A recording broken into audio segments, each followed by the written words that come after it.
We live in a world obsessed with wealth numbers, salaries, net worth, bank balances, luxury cars, and social media flexing, yet quietly, and often painfully confused about value.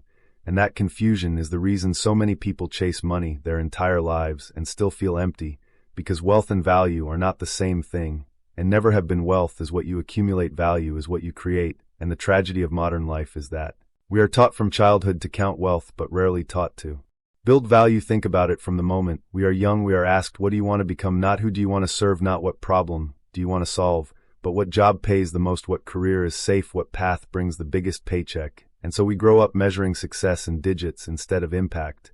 And then we reach adulthood, wondering why despite earning more than our parents, we feel more anxious, more replaceable, and more lost. Because wealth without value is fragile. It depends on systems, markets, bosses, trends, and timing, while value is resilient. It follows you everywhere, because value lives inside skills, thinking, character, creativity, and usefulness. Wealth can disappear overnight. A market crash, a job loss, inflation, a bad investment, a political shift, and suddenly what you thought defined you vanishes. But value cannot be taken from you, because value is not stored in a bank, it is stored in your mind, your hands. And your ability to adapt. History proves this over and over again.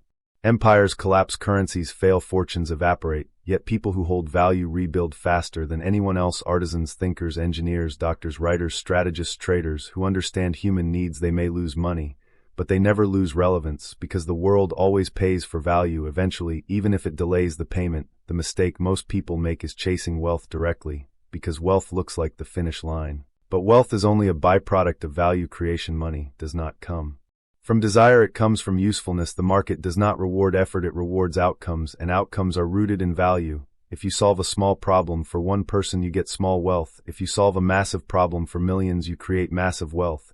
But the direction always starts with value first, money second.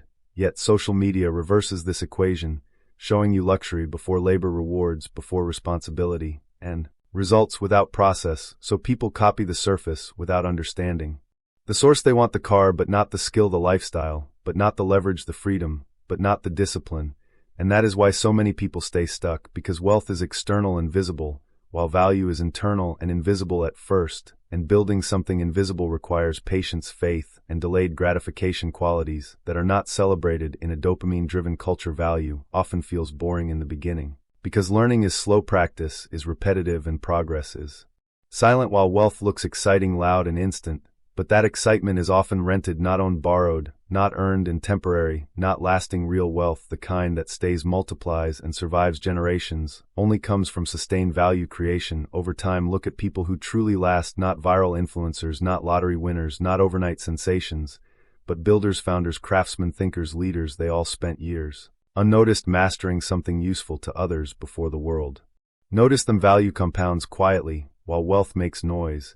And that noise attracts envy, pressure, and instability, if it is not supported by real value underneath. This is why people who get rich too fast often lose it faster, because money without value has nothing to anchor it. There is no system, no skill, no understanding to sustain it, so it leaks away through bad decisions, ego, and dependency on luck. Value, on the other hand, creates options. When you have value, you are not desperate, because you know you can create again. Desperation is what makes people compromise ethics, chase shortcuts, and fall for scams, while value gives patience. Patience gives clarity, and clarity creates better decisions. Wealth asks, how much can I get? Value asks, how much can I give? And ironically, the people who focus on giving value often end up receiving more wealth than those who chase wealth directly, because the market trusts value creators more than wealth chasers. Value creators think long-term, they build relationships, systems, and reputations, while wealth chasers think short-term, they extract, exploit, and exit as soon as possible.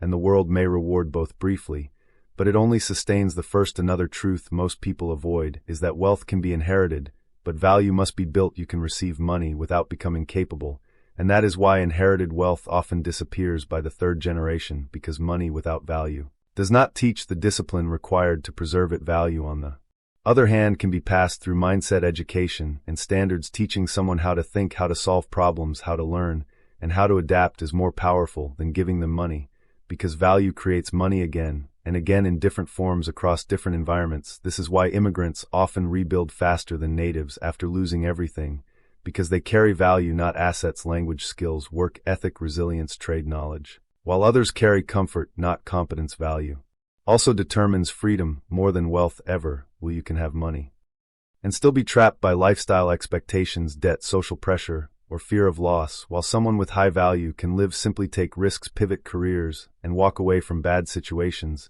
because they know they can rebuild. Freedom does not come from how much you have, but from how much you can create. If everything disappeared tomorrow, would you still be useful? Would you still be able to generate income? Would people still seek your skills, advice, or services? That question defines real security. Not your savings account value is also deeply connected to meaning. Humans are wired to feel fulfilled when they contribute, not when they consume. Endless consumption numbs while contribution energizes, and this is why many wealthy people feel empty, while teachers, nurses, craftsmen, and creators with modest incomes feel deeply satisfied, because value aligns effort with purpose. Money alone cannot provide purpose because money is a tool, not a mission. Value gives direction to money, otherwise wealth becomes a burden rather than a blessing, creating anxiety, fear, and isolation instead of joy, connection, and peace. The goal is not to reject wealth, but to understand its proper place. Wealth should follow value, not replace it. Money is a magnifier of who you already are. If you have value, money amplifies your impact. If you lack value, money amplifies your emptiness, your ego, and your instability. And this is why the real question is not, how do I get rich, but how do I become valuable to the world? How do I develop rare skills? How do I understand human problems? How do I think independently? How do I adapt when systems change? How do I create more than I consume? When you ask these questions daily, wealth becomes inevitable, because markets, economies, and societies always pay for value, even if imperfectly, even if unfairly, even if slowly. Value always wins in the long run, because value solves problems, and problems never disappear. They only change form. Technology changes platforms, evolve, industries rise and fall, but human needs remain: connection, safety, efficiency, meaning, health, understanding, and progress. And those who align their value with these needs remain relevant across generations.